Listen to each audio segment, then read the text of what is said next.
На всеки давахме ръка, подавали сме. Каквото имахме, от сърце го дадохме. С каквото можахме, винаги сме помагали.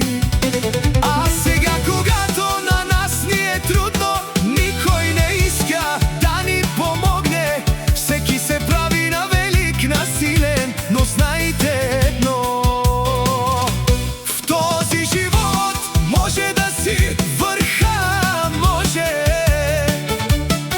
и много бързо да паднеш. Внимавайте какво си пожелавате. Когато на нас ни беше трудно, Бог беше до нас. И нашето семейство, фамилия Павлови, не се предават лесно.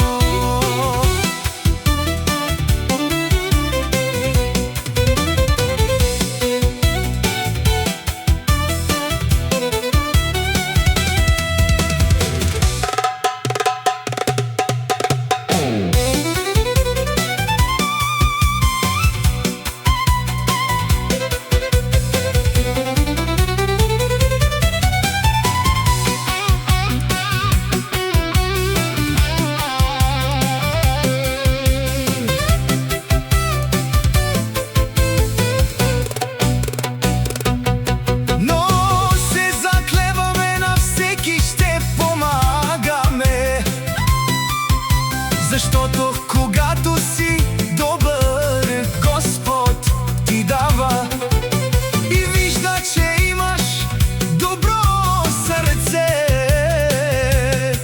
А горделивите са до време и после гаснат като една свещ.